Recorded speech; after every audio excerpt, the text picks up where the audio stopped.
أزي تجراي ديلي نيوز هيوم سلامة عنا هبلنا تخطاتلتي channelنا كما يتقنيهم زينا الساعات كنسمعكم هنا فلما عد تجراي حدا لبي حدا تسفى بزبل مري حساب وشتاوي عفلالات بسلام زتن كفتحهم زي تصوع حزبا وفري تجميرون أبز حزقوان أبل على حزب تجراي زين تسألالو زلو وشتاوي بوليتيكاون وتادراون حيلتات عفلالهم متعدل اتكلل أبز سجبركي أبز حوا كم زلهم زتفلاليو ناي وشت اندقن مع قناة زينا حبيرنا اللوام حزب تجراي كابز حلفه حما تاريخ كينات وطيوم ناب مسرح سلامن داق محويتن أبزات ولو زلو وسان اوان أب منغو زتفلاليو ناي تكلل عطوقات حيلتاتن بوليتيكاوين وغناتن زرق زلو ناي حيل مفتات نملا محبرسب أب عبي سقاتن كانزان أو دي قوة يركب أقلقلوت زينا رويترسن بيبيسن أبزوت قوام صبصابات كم زحبروم ازوات رزي انت دا باقو بسلاماو منقدي انت زي تفتيحوم نملا اتزوبا نابز قدده زي مرقاقا كم روحي يخليو كبل صبصابن منبار زذكريو نملا اتزوبا نابز قدده زي مرقاقا كم روحو يخل ايو كبلام صبصيبن منبارن زذكريو ازو خناتات زي نديتاتن سدرابيتاتن عبفوصم سقاين سقاتن او دي قوان يركب بسنكي ناي بوليتيكا فلالاي زفتر كوينات اتوم تقاومتي خوينوم زلو كلتيوم وغنات دقن بمخانم عديتات أب مأخل كوينن زعابي سنلوبونان محبراون سقطي يبزحن اللوم عب ملا تقراي زركب عديتات كلتيهم دقنايهم حدكم كاب متخاص تعقبو بمبال بنبعاتن بصولتن صاوعيتن أسمعين اللوام أسي بسنك كوينات زتقف زرلوم هيوت تاريخاوي هلاون بهلاو خبرتات اتقلل ناب حدقا زود دقو يكبل بزحات تنتنتي بوليتيكا يزاربولو نحنا سب تاريخ وننتي تاريخاو حاول تقسم تنتاو مننت سلطانن قصالنت زرد هياو مسكر خوينو انهالوين اذا هافتزي بسنكي ناي وشت حد مقجاو كدخم وي كطف كم زيبلو مرحت هايمانوتن عبيت عدن بصنعي تحساسبو عد تجراي حدا لبي حدا تسفى بزل مريح قال استجمره حزباو منقسقاس بوليتيكاوي وي وتادراوي فلليات يحلو اي يحلو كلهم وغنات كاب حنت مريتن حزبن زوص بمخانم نمصات خلل نطفات زيكونس نحبار هنصات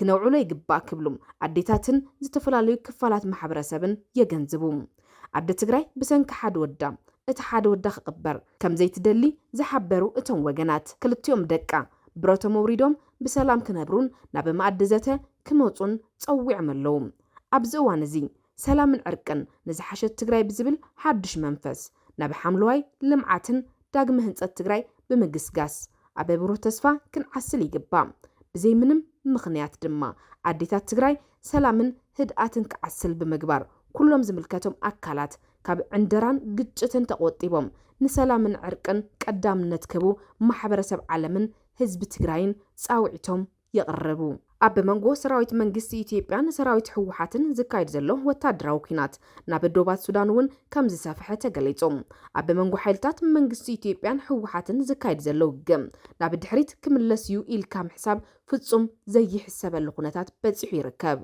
እቲ ኩናት ምስ ሱዳን ኣብ ዘዋሱን ዶብ ዘሎ ከባቢታት ተስፋሕፊሑ ከም ዘሎ ማዕኸን ዜና አልጀዚራ ጸብጺቦም ህወሓት ብወገኑ ኣብ ዝሃቦ መግለጺ ሰራዊት ኢትዮጵያ ኣብ ከባቢ ሸረሪና ዝበሃል ዶብ ሰፊሕ ወታደራዊ መጥቃዕቲ ከም ዘካይደ ኣፍሊጡ መንባሩ ዝዝከር እዩ እቲ መጥቃዕቲ ብእግረኛ ሰራዊት ጥራሕ ዘይኮነስ ብሓይሊ ኣየርን መደበኛን ዘይኮኑ ደገፍቲ ሓይልታትን ዝተደገፈ ምዃኑ ኣመልኪቱ ኣብቲ እዋንቲ ወሲኹ ከም ዝሓበሮም ኣብዚ መጥቃዕቲ እዚ ናይ ሱዳን ሓይልታት ህጹጽ ደገፍ RSF ውን ኢድ ከም ዘለዎም ብምግላጽ ተወሳኺ ክሲ ኣቕሪቡ ነይሮም በአንጻሩ ድማ መንግስቲ ኢትዮጵያን ሰበስልጣናትን እትውግእ ብህወሓት ከም ዝተጀመረን እትውድብ ንሰላም ዝግበር ፈተነታት ብምፍሻል ዶባዊ ካብታት ንምስፋሕ ይሰርሕ ከም ዘሎ ገሊጾም ነይሮም እዮም ወሲኹም መንግስቲ ኢትዮጵያ ከም ዝሓበሮም ሰራዊቱ ናይ ምክልኻል ግዴትኡ የካይድ ከም ዘሎ እዩ ዝገልጽ እዚ ኣብ ዶብ ካብታት ዝካይድ ዘሎ ወታደራዊ ምንቅስቃስ ነቲ ዞባ ናብ ፖለቲካዊ ዘይምርግጋእ ሓደጋ ዘእቱ ምዃኑ እቲ ጸብጻብ አልጀዚራ ይሕብር ኣብ መንጎ ክልቲአን ሃገራት ዘሎ ናይ ዶብ ውጥረት ንምህዳም ዝግበሩ ዘሎ ናይ ዲፕሎማሲ ፈተነታት እውን ብምኽንያት እዚ ሓድሽ ምዕባለታት ክዕንቀፉ ከም ዝኽእሉ እናተገለጸ ኣብ ዘለሉ እዋን ህዝባዊ ማሕበራትን ሰብኣዊ ሓገዝ ትካላትን ከም ዝሓበርዎም እዚ ሓድሽ ዝተስፋሕፈሐ ውግእ ንኣሽሓት ሲቪል ዜጋታት ንምምዝባልን ንስደት የጋልጾምን ከም ዘሎ እዮም ዝገልጹ ብዙሓት ዜጋታት ናብ ማዕስከራት ስደተኛታት ሱዳን ይስደዱ ምህላዎም ዝገለጸ ጸብጻብ ክልቲኦም ወገናት ናብ ሰላማዊ ዘተ ክምለሱ ጻውዒት ቀሪብሎም ኣለዎ ኣብ ዞባ ምዕራብ ትግራይ በአምሓራ ፖሊስ ኮሚሽን እትክልል ዝወፀ ወግዓዊ ደብዳቤም ጥቡቅ ክትትልን ቁጥጥርን ክግበር መምርሒ ኣውሪደሎም መሰረት ዝረኸብናዮ ወግዓዊ ሰነድ ደብዳቤ ዝተጻሕፈሉ ዕለት 30 ወርሒ 11 2018 ዓ.ም ከም ዝኾነ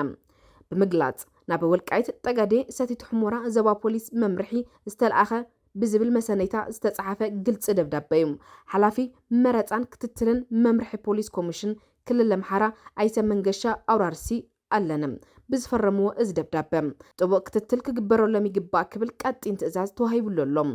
እቲ ደብዳቤ ከም ዝሓበሮም ሕወሓት ካብ ጥቅምቲ 24 2013 ዓ.ም ጀሚሩ ኣብ ልዕሊ ሰራዊት ምክልኻል ኢትዮጵያ ዘካይዶ መጥቃዕትን ከምኡውን ድሕሪ ውዕሊ ሰላም ፕሪቶሪያ ስምምዕነት ዝተፈጸሙ ምዕባለታት ብምጥቃስ እቲ ውድብ ሕዚ እውን እንተኾነ ናይ ውሽጥን ደገን ሓይልታት ብምእካብ ኣብ ልዕሊ ክልል አምሓራን መላእ ኢትዮጵያን ጉድኣት ምብጻሕ ይሰርሕሎ ክብል ከሲሱ እዩ መሰረት እቲ ዝወፀ መምርሒ ኣብቲ ዞባ ዝርከቡ ናይ ፖሊስ መዋቕራት ኣብዞም ዝስዕቡ 4 ነጥብታት ትኹረት ብምግባር ክትትልን ቁፅፅርን ክግበረሉ ኣዚዞም ቀዳማይ ኣብቲ ዞባ ዝርከቡ ኩሎም ተወለድቲ ትግራይ ካልኣይ ካብ ትግራይን ካልኦት ብሄራትን ዝተወለዱ ዜጋታት ሳልሳይ ኣቀዲሞም ናይ ሕወሓት መራርሓን ደገፍትን ዝነበሩ ራብዓይ ኣብዚ ሕዚ እዋን ብፖለቲካዊ ምንቅስቃስ ንሕወሓት ይድግፉ እዮም ብምባል ዝጥርጠሩን ኣብ ዝተፈላለዩ ናይ ጸጥታ መዋቕራት ዝርከቡ ሰባትን እዮም እዞም ዝተጠቐሱ ወገናት እኹል ክትትልን ቁጥጥርን ክግበረሎምን ዝኾነ ዓይነት ጸገም እንታጋጢምዎም ድማ ኣድላይ ዝኾነ ሕጋዊ ስጉምቲ ክውሰደሎም ይግባእ ይብል እቲ ደብዳቤ እዚ መምርሒ እዚ ዝወፀ ካብ ናይ ክልል ጸጥታ ሕጋዊ ገምጋም ብምብጋስ ምዃኑ እውን እቲ ሰነድ የረድም እቲ ደብዳቤ ቅዳሕ ንዋና ማሕዳሪ እቲ ዞባን ንሰላምን ጸጥታን መምርሕን ዝተልኣኸ ምዃኑ እውን ንምርግጋጽ ተኻኢሉ እዩ ብወገን ተሓለቕቲ ሰብኣዊ መሰላት ብብሄርን ፖለቲካዊ እምነትን መሰረት ዝገበረ ክትትልን ቁጥጥርን ምክያድ ናይ ዜጋታት ነፃነትን ናይ ምንቅስቃስ መሰሎም ዝግህሲ ብምባል ኣብ ልዕሊ መሰል ህይወት ደቂ ሰባት ዝግህሲ ብምባል ስግኣቶም ይገልጸሉ እዚ ስጉምቲ እዚ ኣብቲ ዞባ ዘሎ ናይ ህዝብታት ሰላምን ድሕንነትን ብዝበለጸ ዝግህስን ናብ ዝኸፍአ ቅልውላው ዝእቱን ከም ዝኾነ ዝተፈላለዩ ርእይቶታት ይዛይዱ ከም ዘለው እናተገለጸ ይርከብ ሓይሊ ቅልጡፍ ደገፍ RSF ኣብ ዞባ ሰማያዊ ኣባይ ኣብ እትርከብ ስትራቴጂካዊት ከተማ ጌይሳን መጥቃዕቲ ኣካይዱ ወታደራዊ ምንጭታት ሱዳን ነቲ መጥቃዕቲ ካብ ውሽጢ መሬት ኢትዮጵያ ከም ዝተፈጸመ ክሲ ኣቕሪቦም ኢትዮጵያ ግና እቲ ክሲ ውድቂ ገይራቶም ኣህግራዊ ውዳበታት ስደተኛታት IOM ብሰንኪ እቲ ዝተዋኣሰ ውግእ ኣስታት 2500 ሰላማውያን ሰባት ካብ መረበቶም ከም ዝተመዛበሉ ኣፍሊጡ ኣብቲ ዶባዊ ከባቢታት ሱዳን ዝተርኣየ ሓድሽ ምዕባለ ኩናት ዘስዕበንዩ ክብሉ ፍልፍላት ጸሪሑ ኣዲስ ስታንዳርድ ጸብጺቡሎም ሓይሊ ቅልጡፍ ደገፍ ሱዳን RSF ምስ መሻርክቱ ዕጡቃት ሓይልታት ብምትሕዋር ኣብ ልዕሊ ከተማ ጌይሳን ዘካይዶ መጥቃዕቲ ነቲ ኣብቲ ከባቢ ዝነበረ ሰላም ንነዊሕ እዋን ናብ ዘይምለሰሉ ሓደገኛ ወጥሪ እትይወሎ ተባሂሉ ሓይሊ ቅልጡፍ ደገፍ RSF ምስቲ ብዓብዱል ዓዚዝ አልሂሉ ዝምራሕ ህዝባዊ ምንቅስቃስ ሓርነት ሱዳን ሰሜን ብምትሕብባር ኣብ ጌይሳንን ከባቢያን ኣብ ዘሎ ናይ ሕርሻ መሬትን ስትራቴጂካዊ መደብራትን ብርቱዕ መጥቃዕቲ ፈጺሙ ነቲ ጉዳይ زيادة جيوبوليتيكاوي كبدت زهبو دما وتادراو منشطات سودان نمعخنات زينا أب زهب وقال اتي أب جيسان استفتسمه وتادراوي كابوشت مريت إثيوبيا بزمت وحيلتات كم استفتسمه كسيسوم اتي وتادراو حيلي سودان قدميلون اون نتي تقناقاني حيلي حاجز كاب غوربيت هاجرات يركب الله كبل اتي وتادراو حيلي سودان قدميلون نتي تقناقان حيلي حاجز كاب غوربيت هاجرات يركب الله كبل يخصص كم زنبره يذكر انت خونا جن منغستي إثيوبيا نزيز قرب خصي اب زحلفه اوان بعلي كم زنهصغو يذكر إثيوبيا اوشط غزاتا زخونه يكون ناي وصاي وتادراو مدبر وي حغاو زيكونه سلطاناوي ماخل كم زيبلو اصنعو بمغلاص وترو سلام قدامنت كم تهب كتغلص صنيحالام اغراوي تنتنت دما از عينت كستتات نزوباوي ركبات نمزراق زعلمك خون كم زقل يقلصوم ዘዋ ሰማያዊ ናይል ኣብዚ ሕዚ እዋን ኣብቲ ሃገር ካብ ዘለው ወሰንቲ ግንባራት ኩናት ሓደ ኮይነሎም